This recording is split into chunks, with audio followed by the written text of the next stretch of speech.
नमस्कार, एस्ट्रल सूत्रस में आप सबका स्वागत है। आज है हमारे डे 26 ऑफ 29 डेज ऑफ सावन।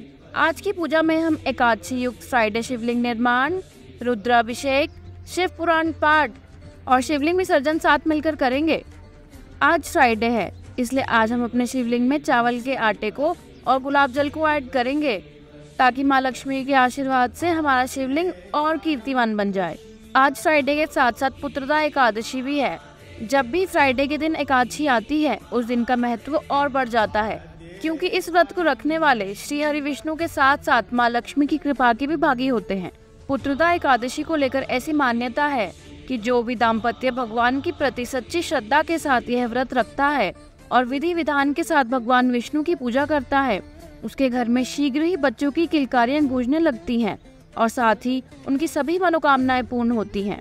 और साथ ही साथ ऐसा भी माना जाता है, जो भी इस व्रत को सच्चे मन से रखता है, उनके पूर्व पुण्य के फल में जो भी बाधाएं आ रही होती हैं, उनका नाश हो जाता है। कथा अनुसार द्वापर युग की शुरुआत में एक नगरी थी जिसका नाम महीरूपति था। इस नगरी में महीजिन नाम का राजा राज्य किया करता था, लेकिन उसको कोई पुत्र नहीं था, जिस वजह से उसे राज्य सुखद नहीं लगता था। पुत्र की प्राप्ति के लिए राजा ने कई तरह का उपाय किए, लेकिन उन्हें पुत्र सुख प्राप्त नहीं हुआ।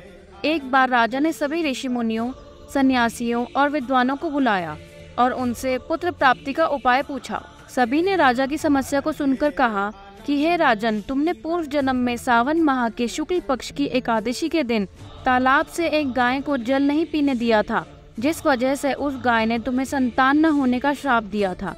इसी वजह से तुम्हें इस जन्म में पुत्र प्राप्त नहीं हुआ। इसके पश्चात ऋषि मुनियों ने उन्हें सलाह दी कि अगर वह सावन के शुक्ल पक्ष की एकादशी का व्रत विधि पूर्वक करेंगे तो उन्हें इस श्राप से मुक्ति मिलेगी और उन्हें संतान प्राप्ति होगी।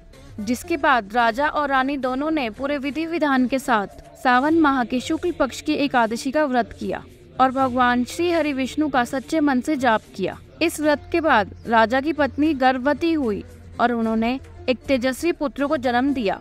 और तभी से यह मान्यता है कि जो कोई भी इस व्रत को रखता है और सच्चे मन से भगवान विष्णु की पूजा करता है, उनके पूर्व जन्म के पापों का नाश होता है और भगवान विष्णु की कृपा उन्हें सदैव प्राप्त होती है। फ्राइडे के दिन आने के कारण इस दिन श्री हरि विष्णु और माँ लक्ष्मी दोनों की साथ में ही पूजा की जाएगी। इस दिन श्री हरि विष्णु को पीले वस्त्र अर्पित करें और माँ लक्ष्मी को 16 श्रृंगार चढ़ाएं। देसी घी का दीपक जलाकर पीले फल और मिठाइयों का भोग लगाएं।